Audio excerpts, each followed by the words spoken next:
But we're going to start tonight off with Robert De Niro. And this pains me, man, because I was a big Robert De Niro fan. I have never seen a Robert De Niro movie that I didn't like. I mean, even the ones that are kind of obscure, I like those too, man. Even the ones he's done later in life, I watched.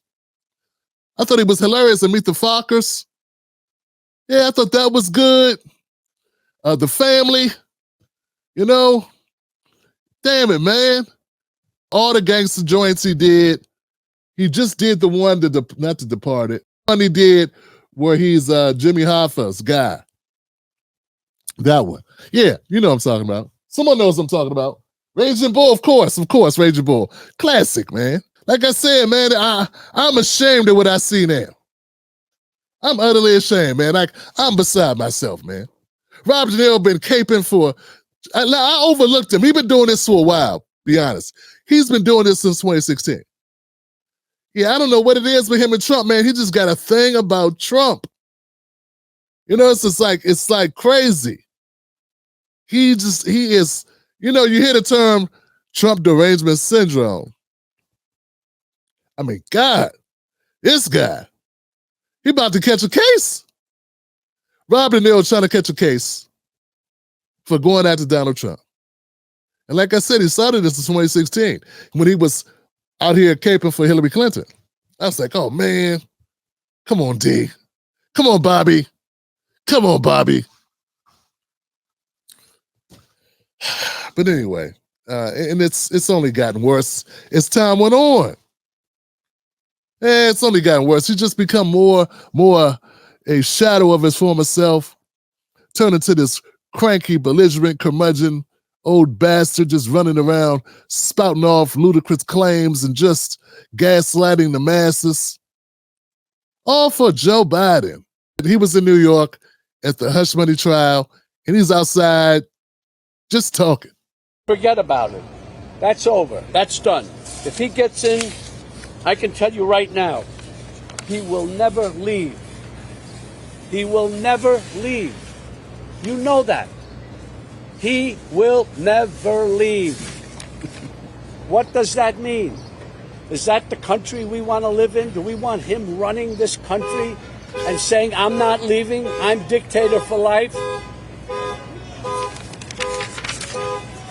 I hope this new ad campaign reaches outside the bubble to remind supporters of what a danger he is to our lives.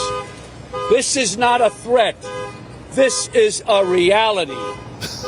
And that's why I've joined the Biden-Harris campaign, because the only way to preserve our freedoms and hold on to our humanity is to vote for Joe Biden for president. Really. We don't have a choice. On January 6th, while Republican lawmakers despicably tried to keep the loser Trump, Oh, God. That's man, folks. That is hilarious, man. That should have been Biden's new catchphrase, his new slogan. We don't have a choice. Vote for Joe Biden. You don't have a choice. They're not even trying to hide it anymore. It's as honest as I've heard Bobby B this, for the last 5 years when it comes to politics. It's this right here. He said he don't have a choice. No, you don't have a choice, Robert, because if you did anything other than this, you would never be in another movie. Come on, we all know the Democratic Party in Hollywood are like this. You know, the only people that are outspoken, like Republicans in Hollywood, are like people that are too old to do any work. The Hercules dude, that guy from Hercules. There was another dude that did Out of Sight back in the day with Denzel Washington and Jennifer Lopez. I forget his name. I know he's upset. So, whatever his name is. Then there's that guy, John Voight. He's older than Biden. And he's still like, look at this. I'm going out standing on with my boots up. Clint Eastwood like 95. It's the only people that are willing to throw their careers away when they don't have one left in order to be Republican and go up against the Democrats, Who was that? Who was that guy I was thinking of?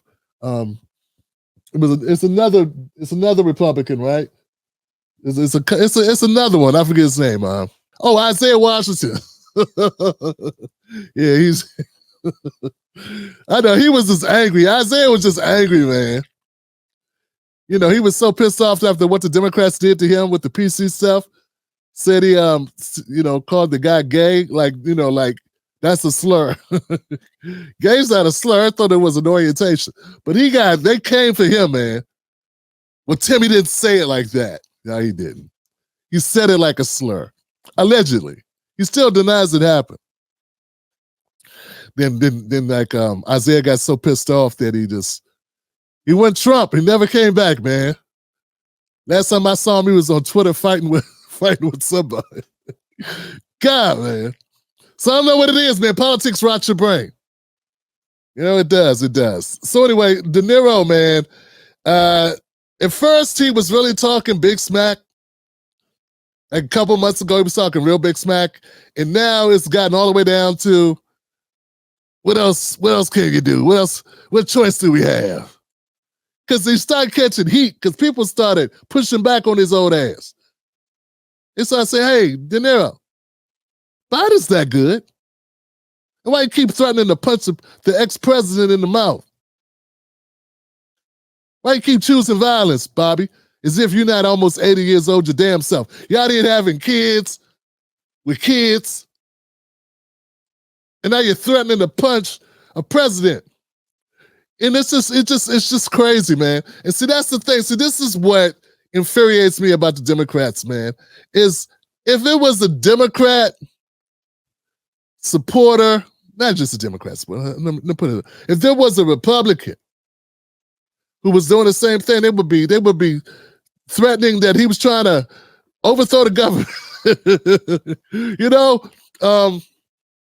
And it's also racist. It's the epitome of white privilege when you could be a famous white guy and threaten to beat up a president. And nothing happens to you. I mean, can you imagine if that was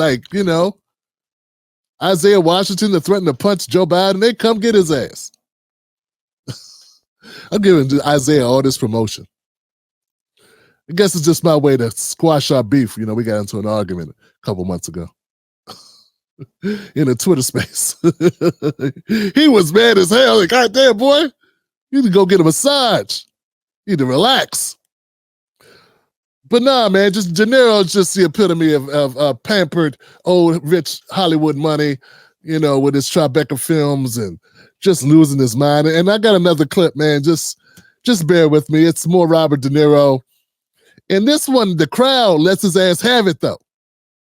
They didn't seem to be feeling him too much. You are gangsters.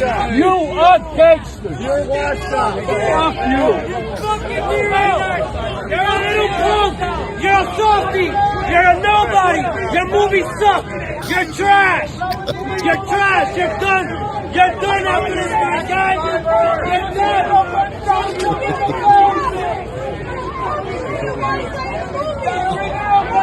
Somebody needs to tell De Niro that these people don't have scripts. He forgot. These are just New Yorkers. They'll just tell you to go shove it up your tailpipe, Bobby D. I don't care about you. That guy's lying. He said your movies suck. Your movies don't suck. Your politics sucks. Your rationale sucks. And look, let me be clear here, man. My son's here. Him and his girlfriend are here and stuff.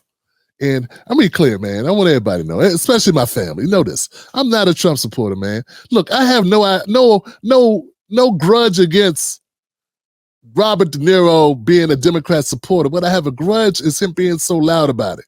If you're gonna support old Joe, Genocide Joe, least you could do is be quiet.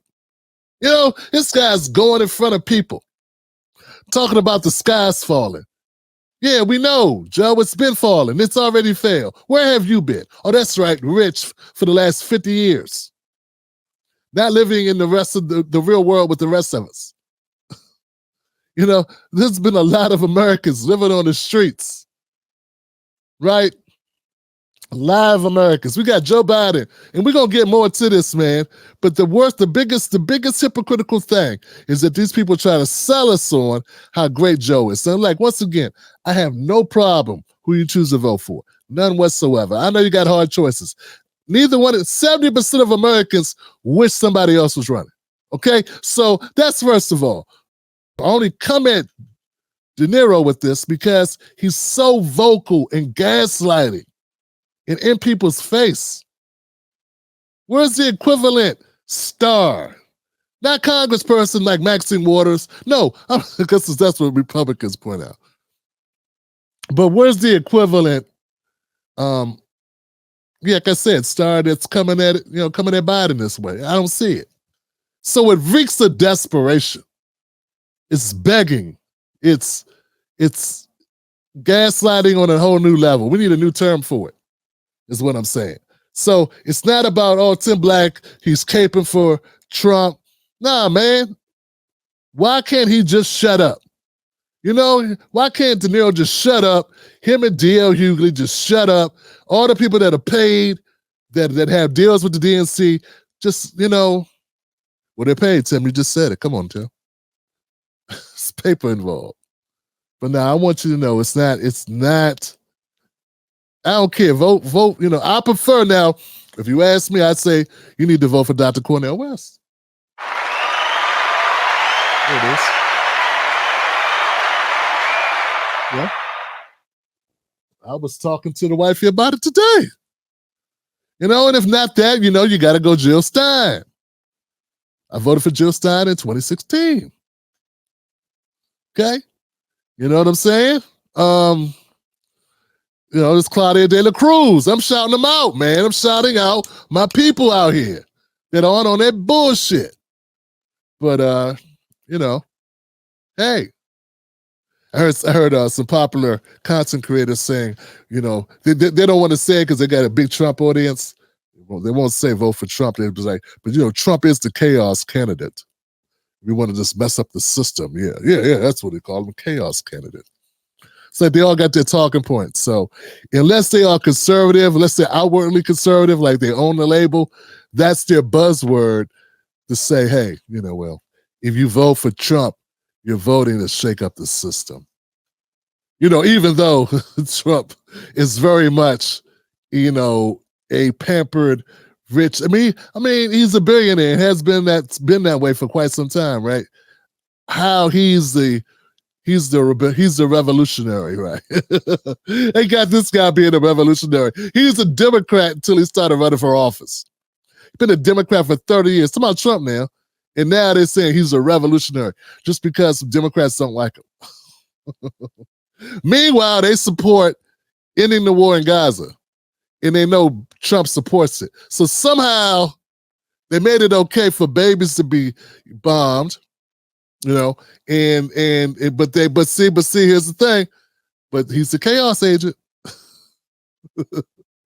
It's hard, man. Like, it's hard for people. I understand your economics kind of drive you, but Jesus Christ, man. At least try to hide it a little bit. Yeah, try to hide it a little bit, man. Just don't make it so obvious that you are on the take. Be a little bit more nuanced, which what's sad nowadays? You don't even have to be nuanced. America's so used to people being on the take and being full of it and just saying whatever for money. They just look the other way, man. They don't even care. Who cares? Everybody's corrupt. And if you're not corrupt, people are like shocked, like, wow. It's like finding a $2 bill. You ever had a $2 bill? You ever got a $2 bill from somebody? It was like, what? Jesus? Wow. Wow. And then you realize it's just a $2 bill. There's nothing special really about it, but you're like, oh, okay. Cool. That's sort of how it is being me. It's like, people are like, well, you don't like either party? No. You're a double hater, Tim Black. I'm like, really? I'm about to agree with Charlemagne. You said, hell, most of America's a double hater.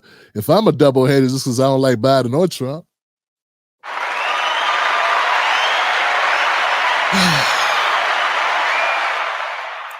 Yeah, man, but somebody come get Bobby. Somebody come get Robert De Niro. Robert, you're gonna end up having a heart attack or some aneurysm. You got a baby, you got a newborn to raise. Pop, pop, pop. If I'm a pop, pop, you're a pop, pop, pop. You could be my pop, pop. And you're a new pop. Make it make sense. Who are you thinking? I don't like my current kids. I need to make new ones. You just leave all your money to the Democratic Party.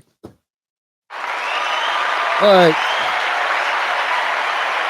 Yeah, we having fun tonight, man. This is the Tim Black Show. What we do on this show is we kick ass, okay? That's what we do. We don't ask permission to kick ass. We just proceed to kick it.